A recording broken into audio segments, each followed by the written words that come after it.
Good afternoon, good morning. My name is Anna Stormzan. I am the Safe Kids Orange and Safe Kids Chatham coordinator, and we are here this afternoon or morning, whatever it is for you. We are going to be talking about water safety for parents and caregivers. I want to introduce the members of Safe Kids Orange and Chatham. First, I will send to Mallory. Hi, my name's Mallory Peterson. I'm with Chatham County Parks and Recreation.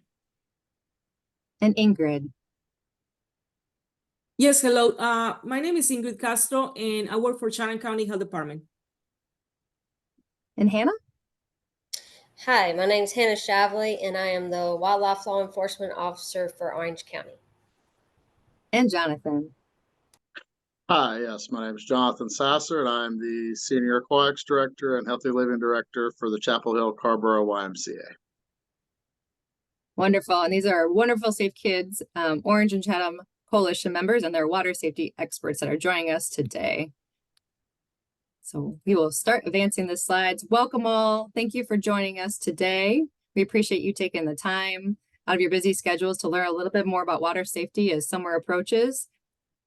We're just curious as we go through this, how many of these do you think are a myth and fact? So if you want to just read it on your end and think about, do you think it's a myth or fact that 90% of drowning victims did not wear a life preserver?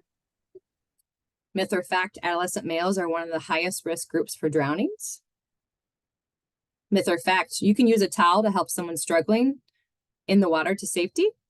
And myth or fact, children can drown in buckets, bathtubs, and toilets. So what do you all think? The truth is, those are all facts, every single one of those. So we'll be talking a lot about those things in detail today. Some things we want you to consider about water safety and drowning. Drowning is not a big traumatic event. It's silent, and there can be very little splashing, waving, or screaming that occurs when a child is in danger. Drowning can happen very quickly. Once a child begins to struggle, you may have less than 1 minute to react to that situation.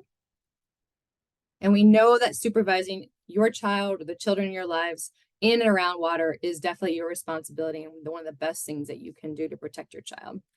Drowning is very fast. As you can see, it can be in less than 20 to 60 seconds. So there's a really good book out there. Dr. Sarah Denning, she's the author of the book Prevention of Drowning. And she wants to point out that many drowning deaths occur when children that are not expected to be swimming or when they have an unanticipated access to water. And they know that children, or especially toddlers, are naturally curious just by their nature. That's why we must really implement strategies such as pool fencing and door locks, and we'll go through lots of other strategies these days just to protect them. We know that drowning is unfortunately the leading cause of unintentional injury-related death for all children ages 1 through 4. The most at-risk individuals are kids when they're toddlers, and then later on with adolescents. We also know that drowning remains the third leading cause of unintentional injury-related death among kids 5 to 19, in addition to 1 to 4. This is our second highest high-risk group, is teenagers. And we know this because adolescents can sometimes be overconfident in their swimming abilities and are more likely to combine alcohol use with swimming, which ultimately really compounds that risk. So I'm going to pass it to Ingrid, and she's going to take care of the next couple of slides.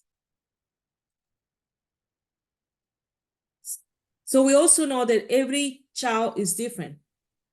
Assess all children for drowning risk based on risk and age, and prioritize these proven prevention strategies: various supervision, life jacket, base life-saving skills, including learning to swim when children are ready to swim, and CPR skills. And we will talk about all of these in more detail today for all ages. Children younger than 1 year old are more likely to drown at home. For children younger than 5, most of drownings and fatalities happen in home pools or hot tubs by 87%. Most take place in pools owned by family, friends, or relatives. Pools, bathtubs are the second leading location where young children can drown. However, buckets, bathtubs, wells, safety tanks, ponds, and toilets are also a potential drowning sources for infants and toddlers. Never leave a child unattended around any type of water, large or small. An adult should be actively watching children playing in or near the water. You might think of drowning as a little kid problem, but the risk of the drowning spikes again when kids enter their teen years. Help your teen to make safe choices when swimming in open water by talking to them before the swimming season starts. Those 5 to 17 years old are more likely to drown in natural water, such as a pond or lake. This is specifically true for adolescents or boys. Adolescents, boys, I'm sorry.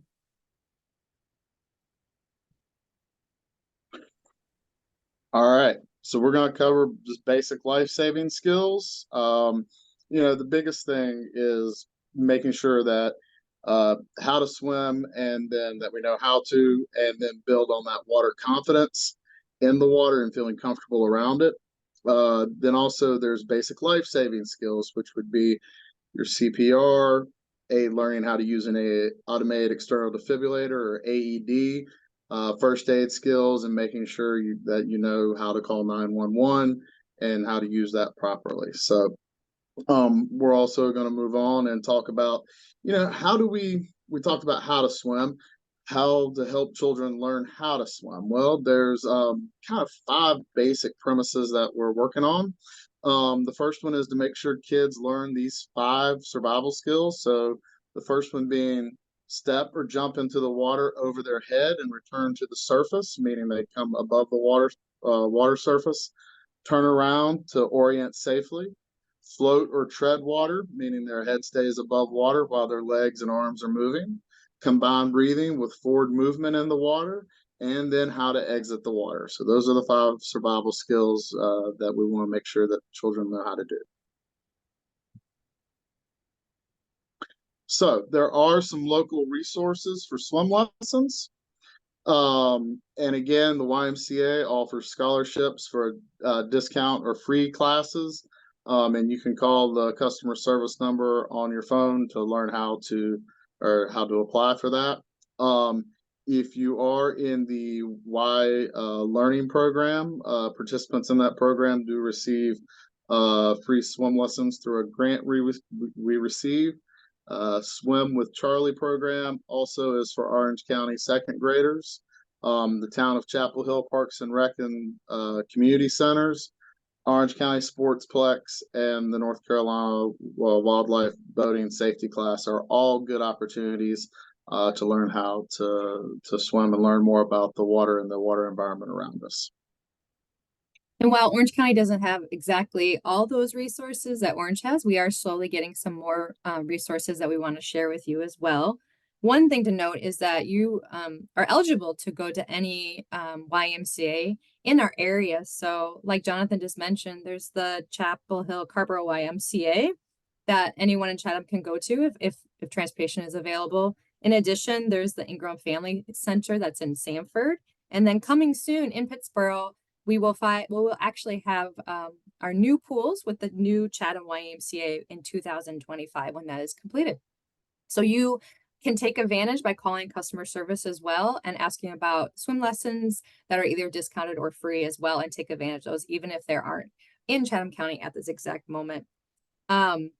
We are also really excited that Chatham County Parks and Recreation, they have water and paddle confidence classes that are for ages 10 and above.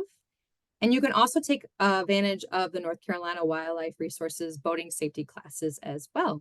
And those pertain to Chatham and Orange County. We do have one public park that's a public pool, excuse me, that's in Siler City at Bray Park right now. And it's always good to call ahead and see if any swim lessons are available at this time. So the other part of this, there's some local CPR classes and resources for basic life saving that we'll talk about. South Orange Rescue Squad, you can see the link up above. Free first aid and CPR classes. The American Red Cross is also a good place to go. You can go online or in person to take first aid, CPR, and AED classes. And of course, there's also American Heart Association classes in that link as well. With the Red Cross, those online classes are $37 in person. They're $40 to $80 for the in-person classes. So depending on what you would want to do. I think the other thing here to mention would be to know your location and how to call 911 in an emergency. Make sure that you teach your children how to do the same. Again, learning those basic water rescue skills and CPR, even if it's compression only, is important to know, and how to respond in any emergency without putting yourself at risk. Learning those basic rescue skills and CPR may help save your child's life or someone else's. So for now, we're going to talk about active supervision.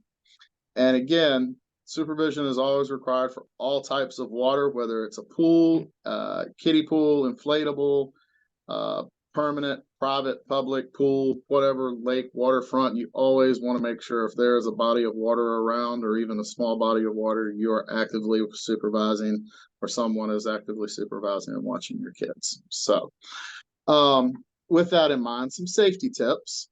And we're going to first go to a question, I guess.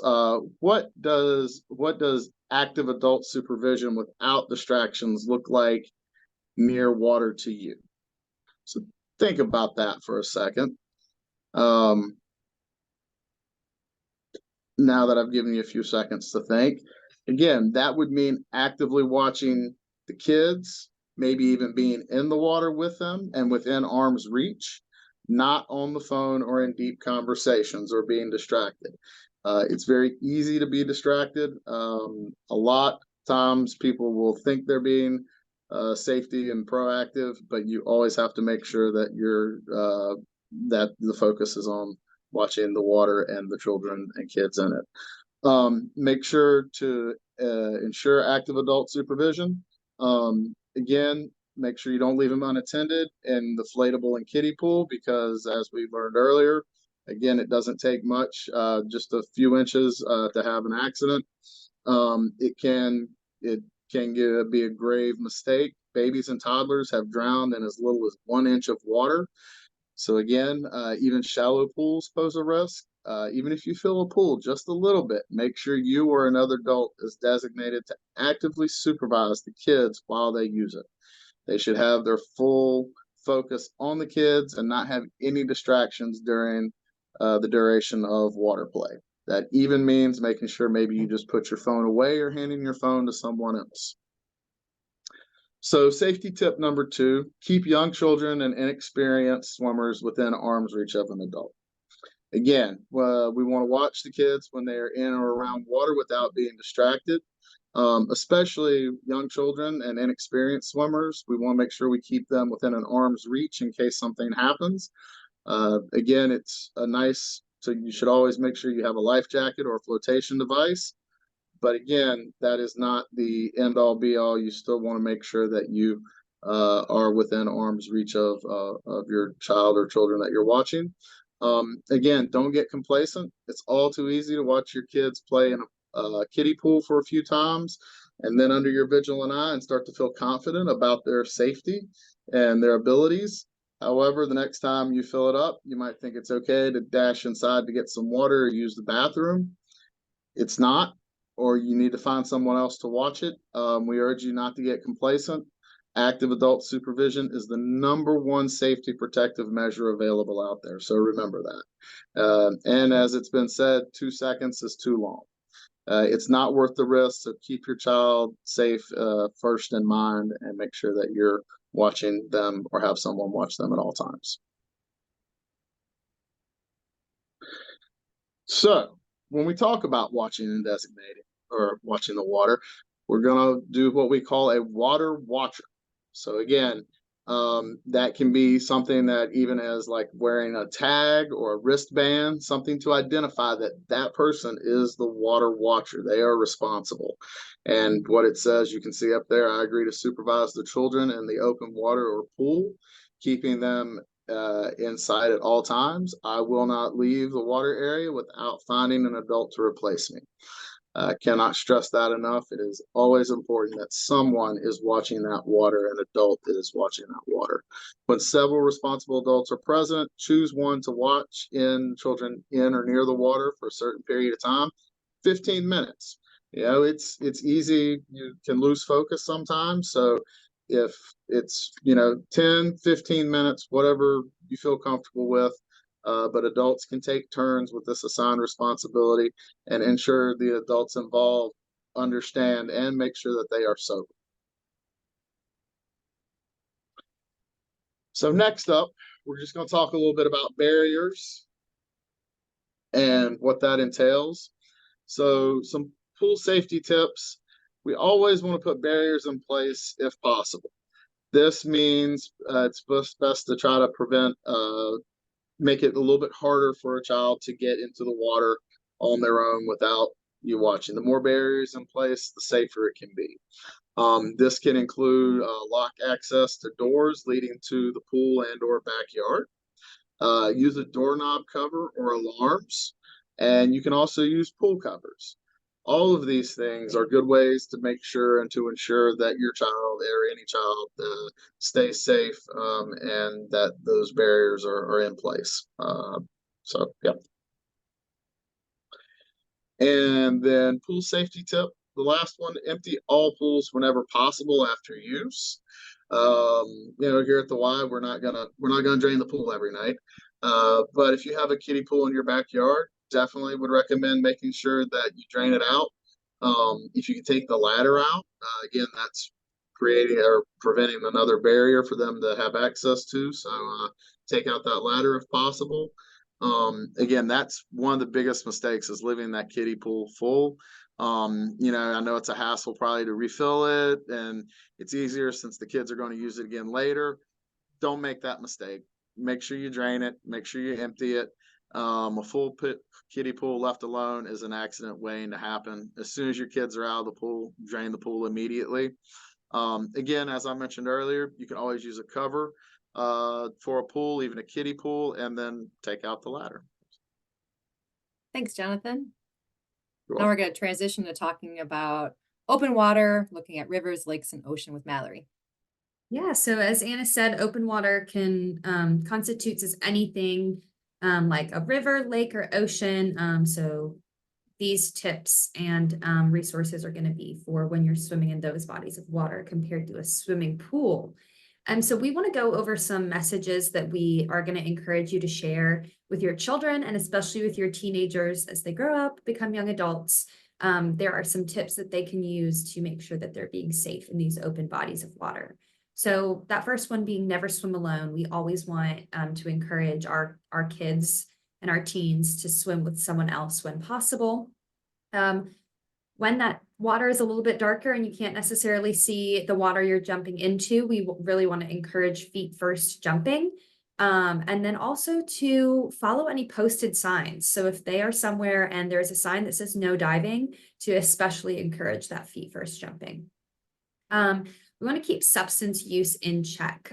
So encourage to not drink alcohol or use substances. But if that is the case, as it happens with teenagers sometimes, to really make sure that they're monitoring their friends to see if anyone has had too much to drink and is putting themselves at risk. And then we also want to utilize life jackets for all boats and watercrafts. So any type of boat or watercraft, encourage the use of life jackets. Also, especially in the summertime, weather can just roll in out of nowhere, and 1 minute it's sunny and the next it's thunderstorming. So just paying attention to the weather, checking for good weather before you leave, and if storms do come up, to get out of the water immediately. We want them to choose their spot carefully, especially swimming in those designated areas when possible and following those signs, like I mentioned earlier. Also to listen to their bodies and know their swimming abilities. Even the best swimmers can get fatigued. So if they have been swimming for hours and need a break, encouraging them to listen to their body and know their limits, and take a break if they need it. And also, as Jonathan mentioned earlier, one of the best ways to prepare them for water safety is to know how to respond in an emergency, especially if you're at an open body of water, like a river, lake, or ocean, having an address to where you are. So if there's a situation where kids or teens need to call 911, that they know where to direct those authorities. So making sure you're aware of what open water recreation spot you might be at, and how to call 911, or an authority or a lifeguard if possible. All right, swimming in open water. So swimming in open water is very different than swimming in a swimming pool. Swimmers need to be aware that there are situations that are pretty unique to open water swimming. And these things can be, visibility, depth, uneven surfaces, currents, undertows. And these are potential hazards that can make swimming in open water really challenging compared to a pool. So we have this list that you can scan over that compares the differences between open water and pools.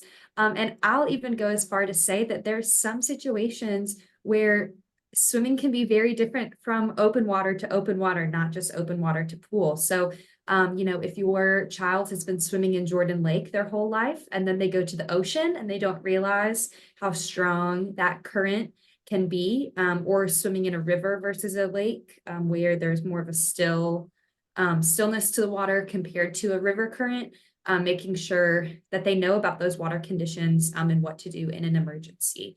And of course, some of those other differences, like the unclear water with poor visibility, potential hazards at the bottom, boats, wildlife, watercraft.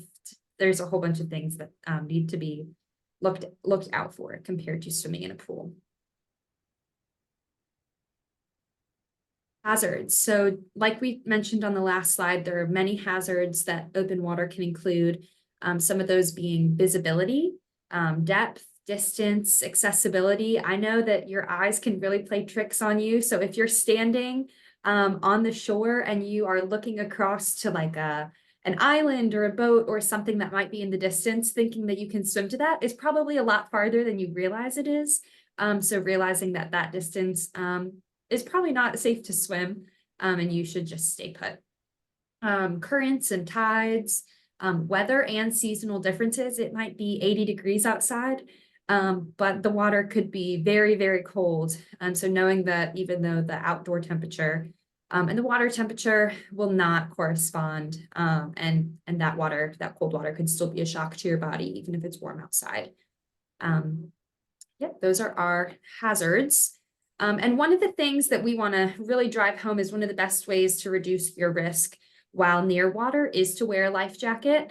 So everyone should wear a U.S. Coast Guard approved life jacket when boating or participating in other recreational activities on the water. And that's anything from jet skis to canoes, kayaks to a fishing boat, etc.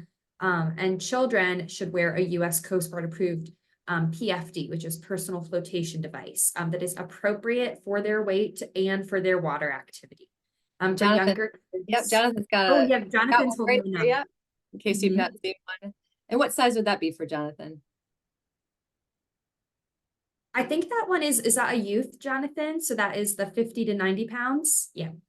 Awesome. We have a little graphic in just a second that we'll look at to look at the different types or the different sizes. So for younger children, so the one that Jonathan's holding is for older youths, and there is other life jackets for younger children that have a neck collar and a strap that goes between the legs. Those are really important. Oh, yeah, perfect. Yep, all the different types of life jackets Jonathan's holding up. But so the strap between the legs is very important for the smaller children to make sure that the jacket adequately stays around their neck and they don't slip out the bottom of it. It keeps them secure in their place. And other things to note is that there might be many places that have life jackets available for the public to use, like Jordan Lake. All of the public swim beaches at Jordan Lake have life jackets available for the public, and swimming aids and water toys, such as like a noodle or inflatable wings or things like that. Those are not life preservers and they are not intended to prevent drowning. So please, if your child is not a strong swimmer or weak swimmer or a non-swimmer, to not rely on those things. They should be in a properly fitted life jacket. And each child is very different. So while, we have these life jackets here on the screen that Anna has up, the 8 to 30 pounds, 30 to 50 pounds, 50 to 90 pounds, even if your child is over 90 pounds and still isn't a strong swimmer, then they can size up to another life jacket. And there is just because these youth life jackets go up to 90 pounds, there is not a specific age, height, or weight that a child should be when they stop wearing a life jacket. The general rule of thumb is if they can pass a standardized swim test, or if they can stand with their feet touching the bottom and their chest above water, then they might not need to wear a life jacket. But especially what Jonathan talked about earlier with those 5 skills that they're learning in swim lessons that they're testing for, that might be an indicator that your child might not need to wear a life jacket. But safe is always best. And if your child is fatigued or if there are other factors at play, just go ahead and use caution and wear the life jacket. Life jackets are cool, so. And I like it because it makes it so I don't have to work so hard when I wear a life jacket. So. Yes. Yep. Mhm. We're going to show a quick video, so we just have to switch screens real quick about how to properly fit for your child a life preserver. So give us 1 second here to pull that up.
Okay, I think we're back. So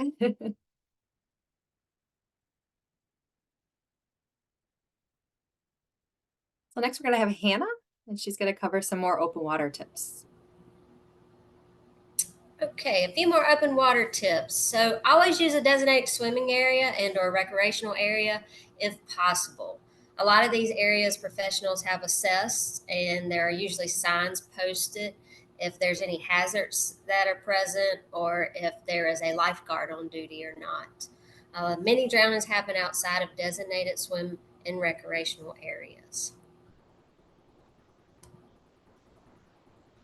Another open water tip is the reach, throw, but don't go method. If somebody is in trouble in the water, try reaching out with a long object or throw something that floats, but never jump in to help. In a panic, a person can easily pull you under, even if he or she is smaller than you. You can also try reaching. So if you have a fishing rod or a branch, an oar, a towel, or other object, try to reach it out to the victim and pull them to safety. If nothing is available, you can try laying flat on a dock or the ground and try grabbing the victim's hand or wrist and pull them to safety. You can also try throwing. So if the victim's too far away to reach and a boat isn't nearby, You can throw the victim a PFD or life jacket or anything else that can float. And then lastly, don't go. So try calling for help. Swimmers without life-saving training should not swim to a victim. Instead, you should go for help. But if you must swim, try to take along anything that floats and to keep it between you and the victim. And also, if available, you can try rowing if there's a boat nearby or if you're on a boat. You can always row to the victim, and then you can use an oar or a paddle to pull the victim to the stern of the boat, and that's the back side of the boat. That way it don't capsize. You can let the victim hold onto the stern as you paddle to the shore, or if the victim's too weak to hold on, you can hold on to them until help arrives. Also, if you're using a power boat, make sure you stop the engine and glide to the victim and pull them in on the stern side of the vessel as well. A few more open water tips for boating, and this can include any kayak, canoe, paddleboard, any motorized vessel, and a jet ski or other similar devices there. If on a vessel or a boat, by law, any child under the age of 13 is required to wear a life jacket at all times. So making sure you're keeping that on them. And then a boating license is required in North Carolina if you are born on or after January 1st of 1988 and you're operating a boat with a 10 horsepower or greater. And once again, you can go online and sign up for those free classes through the NC Wildlife. Some other helpful things that you make sure are on your vessel or boat is to make sure everybody on board has a life jacket available and could be wearing them if needed. A whistle's always good in case you need to summons for help or get the attention of somebody. A rope, something to bail water out in case your vessel takes on water. And then always make sure you check the weather and water conditions before you head out.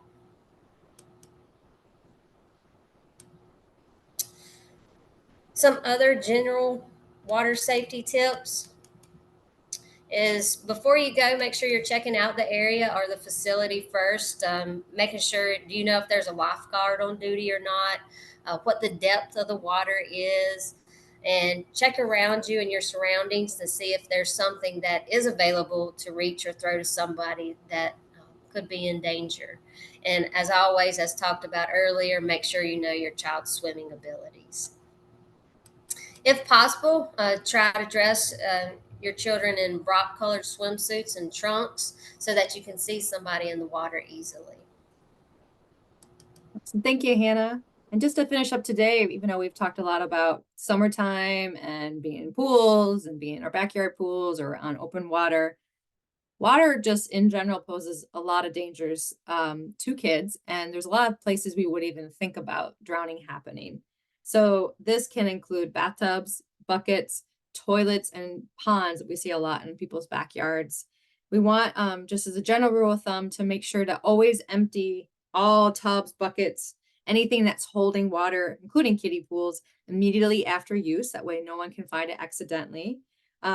This is even buckets. So even if you have a rain water out, a bucket out for rainwater, make sure that that is dumped out immediately afterwards, because kids are very naturally curious.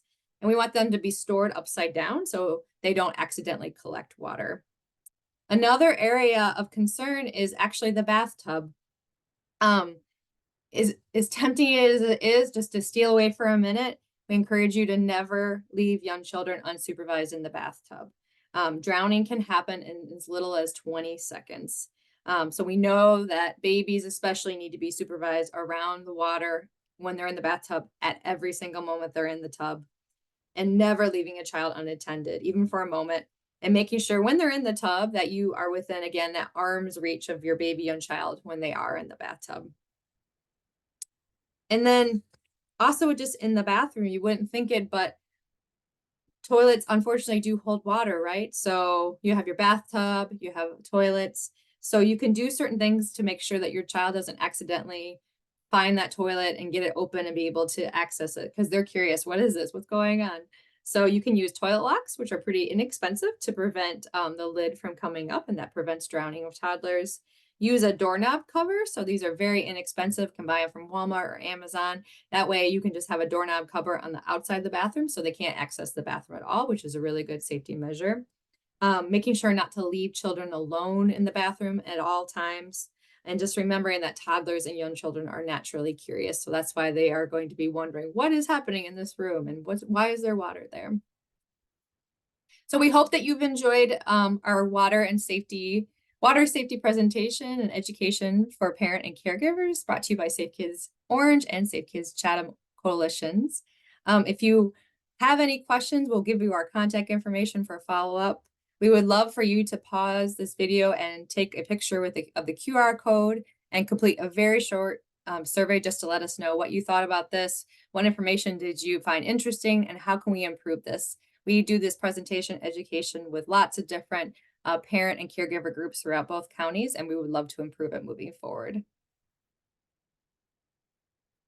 And this is our information. If you have any questions or additional feedback, please feel free to contact us. We also have a Facebook page for both coalitions that we encourage you to check out and follow. We add monthly messages and monthly information, including events that are happening in both counties, to our webpage and our Facebook page. So please check that out and keep that on your horizon.